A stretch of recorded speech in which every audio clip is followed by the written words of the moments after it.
So my name is Krsna Avila, and this piece is titled Welcome to the United States of America. The house was pitch black and I was exhausted. I was looking forward to a peaceful sleep to finally put my brain to rest. I just driven home from LA with several friends, and I was already feeling a roller coaster of emotions from our experiences that day. There was no way that I was ready for what was about to occur. As I approached the door, I saw my parents' bedroom window come alive with a fluorescent yellow light, similar to those seen in tunnels in horror movies. I tiptoed inside, careful not to make any unwanted noises. A crisp beige envelope waiting for me on the dining room table stopped me in my tracks. I immediately recognized the undistinguishable logo on the top right corner. Over the past 7 years, I had received various heart-wrenching letters from the immigration services, denying me the right to belong in a country I had called home since I was 4 months old. By its weight, I can tell that this one is different. My hands are trembling as I studied the envelope a bit more closely. The broken seal implied that someone had already revealed its secret. My mom came out of her room half asleep. She smiled and encouraged me to keep going. I took a deep breath and slid the letter out. Welcome to the United States of America, it read. I stared at those words. I asked myself, am I finally welcomed after 23 years of being in this country? Did they barely take notice of me? I stood there in shock. Gradually, the irony began to sink in. As I held the letter granting me permanent residency in the US, I was wearing this blue t-shirt with the words, I am undocumented, across my chest. I was given the shirt earlier that day for a protest. I marched the streets of LA wearing it proudly with hundreds of others, chanting together, we are the dreamers, mighty, mighty dreamers, fighting for justice and our education. Being undocumented allowed me to become part of a collective of students fighting for all of our rights to belong in the US.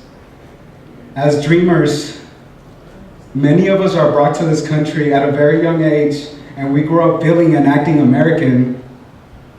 When we learn about our legal status, for many of us, our world shatters, and it is other dreamers who keep us sane and grounded. See, I am part of a collective, a larger family. When I read that letter that night, I knew that my prayers were only partially answered for me and not millions of others. I wondered about my friends, about those who I fought alongside for the betterment of all our futures. I thought about you and Catherine, who also found comfort in meeting others who understood what it was like to sacrifice their time and effort to excel academically, only to be denied the right to use their education in the US. I thought about my cousin Alejandro, who was 30 years old and still fighting for a way to transfer to community college to pay for his tuition at a university. I thought about my parents, who became permanent residents almost 10 years earlier. Did their feeling of guilt for somehow causing my situation finally disappear? As I thought about the ongoing struggles of my family and my community, stings of pain and gloom flowed through my body. The thrill of freedom was nowhere to be found. I felt only confusion. You no longer need to wear that shirt, my mom explained as she smiled and suggested that I go to bed.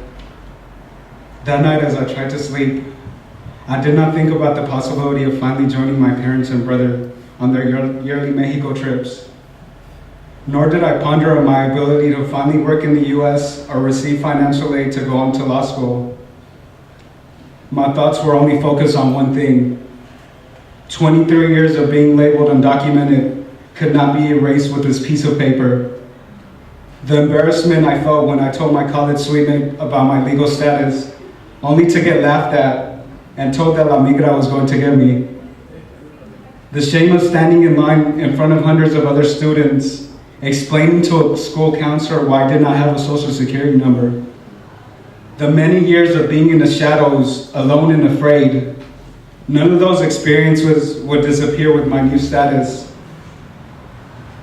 but neither would my friendships and connections with others who suffered similar challenges. I knew that my commitment to seek justice for all of us would never disappear. I got out of bed, firmly folded the letter back to its original shape, slid it back inside the envelope, and placed it on top of a pile of other things I've kept hidden from the past phases of my life. The pictures of a smiling young me as I played freely in a neighborhood park. My school awards for my educational accomplishments that my parents proudly collected. A photograph of my dad firmly holding on to my mom, smiling before taking the journey from Mexico to the US. They all lay quietly below this new letter. The tears burned my face as I closed the closet door. Thank you.